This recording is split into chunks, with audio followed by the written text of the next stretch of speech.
Hi guys, it's Tara and welcome back to Crafting with Curly Cues. Today I have another set of cards for you. This one is featuring some fabulous Lawn Fawn products and lots of sparkle. So this is for the current Lawnscaping challenge, Sparkle It Up, so head on over there to play. So to start, I wanted to show you guys that I took some of those rectangle blending jobbers from Tim Holtz that are supposed to go on the big blending tools, and I cut them in half and used them with my mini round blending tool to make them go further. And so what I'm going to do is I took 6 fabulous colors of Simon Says Stamp ink, and I'll have all the colors that I use listed below and over at my blog if you're interested in that. And I have 6 panels the size of the front of an A2 card of Nina Solar White, and I am just blending each of these colors onto one of these panels, and I'm kind of, as you can see, coming in kind of on the bottom third, and I'm coming in from the side, and I'm kind of doing like an ombre thing. It's just kind of winging it. Like, I just want some color coming in from the side. I certainly don't want my whole panel colored with it, but I just want to have that tint over there, and that's a super light color, so you can barely see it, but I promise it's on there. It's like cotton candy or something, but it's really pretty in person, but really light. And then when I'm done with these little halves of the blending pads, I don't know why my brain just doesn't want to land on a word for those, but I stick them up underneath those little mini ink cubes, and I store my ink pads, my mini ink pads, in like some Doris. I think they're meant for like beading, but I store them in there. You can check out my craft room tour. I'll link it below if you're interested in that. But they just stay right up under there, and then I have the little blender next time I want to use those colors, which is awesome. So now I am adding some sparkle because that's what the challenge is all about, right? So I have this amazing random dots stencil from Echo Park and my sugar sparkle paste from Bow Bunny, which I love, I'm obsessed with, and I'm just kind of putting over the top of that color, not filling in the whole pattern, but just kind of going a little bit haphazard, and you can see the amazing sparkle. The video doesn't do it justice. I'm so sorry, but I'll show you. You'll see this in the pictures at the end that there's like some crazy sparkle going on here. And then one tip with that glitter paste is rinse your stencil off right away, because let me tell you, if that stuff dries on there and gets crusty, you're going to spend like way more time than you need to at the sink trying to get that clean. So anyway, I've got these adorable fairies from the Fairy Friends stamp set from Lawn Fawn, and I actually used some old kind of clear pearlescent embossing powder that I have, and I don't think that this is being made anymore. This is a close to my heart version, but I will try to find something comparable, and I'll link it for you guys so that you can check that out. But when I put it over the top of this black VersaFine pigment ink, which doesn't dry real quick, so it's great for heat embossing, it kind of turned like this awesome silvery color. Like, it was kind of a bluish silver. It was so much cooler than I thought it would be. So I decided to go ahead and do my sentiments in the same way also. So I'm using some vellum, and you can see I prepped it with my powder tool to make sure nothing's going to stick where I don't want it. And then I'm stamping the 2 sentiments that come in that Fairy Friends stamp set with that same black VersaFine ink, and then I'm coating it with that pearlescent clear pearly embossing powder, and then watch this when I heat it up. You guys are going to dig it. It's super cool. I really love the way that it turns out. So when you heat it, it kind of, because that black is underneath this like pearly clear, it turns this really amazing bluish silverish color.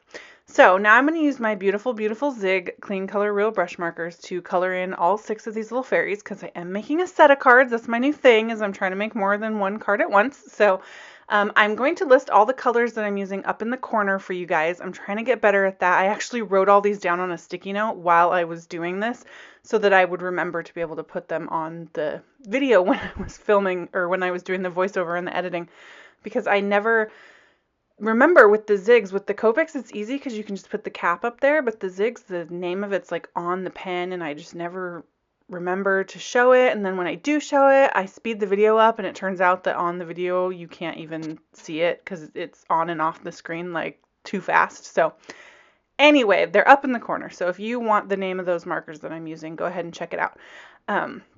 This is some Bristol Smooth White cardstock that I am coloring these little fairies on top of, and that is my favorite paper to use with these Zig markers. And so that is what I am doing here. I love these fairies, and I hadn't used them yet, and when I saw this challenge, I was like, that is the perfect opportunity to bust out my little fairies. And I envisioned this sparkly, amazing fairiness in my head, and so I went with it. So as you can see, I forgot to color little arms and legs, so I came back in and did that with the same colors I used for their little faces. So now I'm going to do their little wings, and I don't, just because I'm lazy, I don't do a lot of water blending with these markers because I think that they just blend so incredibly beautifully with each other that you don't, like, I just prefer to do it that way. And I actually just went, I've had the 60 pack forever, and then one of my local craft stores started carrying these individually. So I went searching online and I found a blog post of Jennifer McGuire's, and I will link to it below and over at my blog, that where she lists all the certain colors that come in each set, and then there's like 28 colors or something like that that don't come in any set. And so I've been able to start picking up some of those colors that don't come in any of the sets, and it really, even though obviously 60, you can do a lot of good stuff with that pack, right? Not like I'm complaining, but some of these colors really are filling in some needs. Like the really light blue that I used on the wings is one of those that I picked up on its own, and I'm just really kind of loving some of these extra complement colors. So anywho, on their little dresses here, I am trying to color each one a little bit different to kind of coordinate with the ink colors on the panels. So you can see the blue ones kind of turn out pretty similar. The yellow ones turn out pretty similar too. And the ink colors are pretty similar, but on the blended panels, but that's okay. There's enough difference that you can tell when I put them on the panels that they're all kind of a little bit different. So that was my goal there. So then I went in with some Wink of Stella and put some on their little wings, just because you got to have Wink of Stella on fairy wings, right?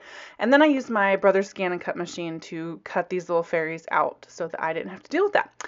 So now I'm taking all 6 of those little panels that I made, and I've slowed the video down a little bit here so I can actually like take a breath while I'm talking to you.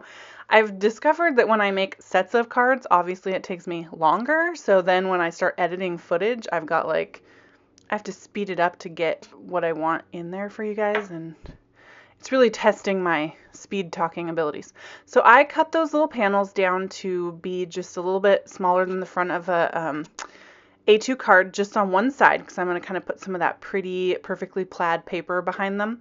And then those little sentiments I'm just cutting into little strips on that vellum.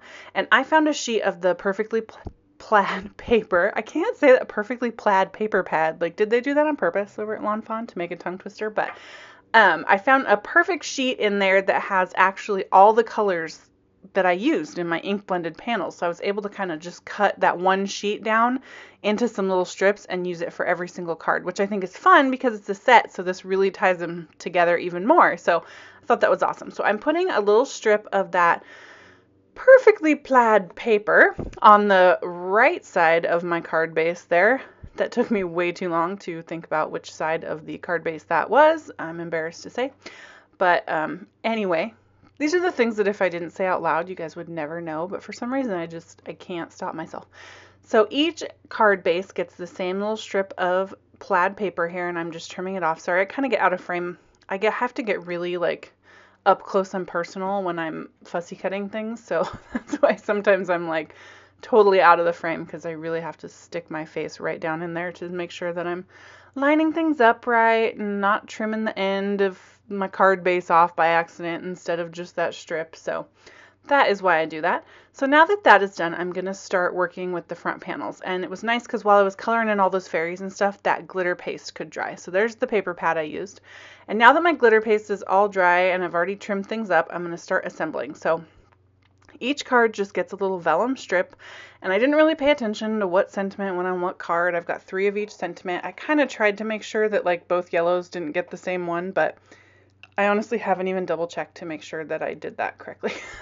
But I'm just wrapping that vellum strip around that front panel and then putting a little adhesive on the back, and that way I don't have to worry about any adhesive showing through my vellum on the front. So this is a really easy way to do vellum sentiment strips. And then I'm going to use some foam tape and just pop up these panels. I was going to use some Kraft foam, which I think would probably be the best way to do this. But I started digging into my stash, and it turns out I need to go shopping because I am almost out of Kraft foam. So that is why I busted out my foam tape for this, but I would definitely recommend Kraft foam. And then I'm going to line that panel up with the left side of the front of the card base as well as the top, because I can always trim the bottom, but I can't trim where the fold is, and just squish it down, and you can see it just blends perfectly with that little plaid paper. And I love how it's kind of darker on the edge there. And then I'm taking one of my yellow fairies and I'm just trying to figure out where to put her on the front of that card. And she's going to pop up as well. And then that is going to complete the card design. So I'll do this just for a couple and show you guys kind of what I'm doing. I wish that you guys could see these in real life, because the video and even the still shots, like, it just doesn't do the sparkle justice here. Like, that Bow Bunny sugar glitter paste is insane. Like, it almost makes your eyeballs hurt. It's so sparkly. And then you throw in the embossing powder. Ooh, that's a sparkly shot. See? Pretty. And then you throw in that pearlescent embossing powder. I mean, this is just like sparkle mania going on here, guys. So as you can see, I came in with my white gel pen and I had to add a little bit of highlight on some of the spots. So I put some on the wings and a little bit on the hair and then some on the dress. And I did this for all 6 cards and just kind of went through and highlighted the little fairy a little bit. I really just think this adds that little extra something. And as shocking as it may seem, considering how intensely sparkly this already is, I legitimately had to stop myself from adding sequins to the front of this. Like, could you imagine? It would just be like, you'd have like a sparkle seizure or something looking at it. There would be that much. So I was like, no, Tara, seriously, the madness has to end. So I did not put sequins on the front of these. And then I actually didn't do anything. I've been trying really hard to finish the inside of my cards also, even if it's just something small. And I didn't do that with these either, mostly because by the time I finished, it was way later than I should have been up on a work night. And so I had to kind of call it a night. But anyway, that completes the cards. They're actually pretty easy to put together. If you were to just make one of these, I think it would go really quickly. And you can see all the amazing, I hope you can see all the amazing sparkle on these. And then they're all just enough alike and yet just enough different to make it a really fun little set of cards that you could do individually or give maybe to someone as a gift. And I just think they turned out super pretty. So thank you guys so much for joining me. I really appreciate when you stop by. If you like this, just go ahead and leave me a comment. Let me know what you think. Subscribe to my channel. All these things are great. I'm really hoping July is my 1-year anniversary on YouTube, and I'm really got my fingers crossed that I can hit 5,000 subscribers by the time we get to the 1 year, and I want to do all kinds of giveaways. So tell your friends. Anyway, check out the description box below for more crafty inspiration and to join me on Facebook, Pinterest, and Instagram. I'm going to link to the Lawnscaping Challenge as well as some of the inspiration that I mentioned throughout the video. So thanks so much, guys. Bye.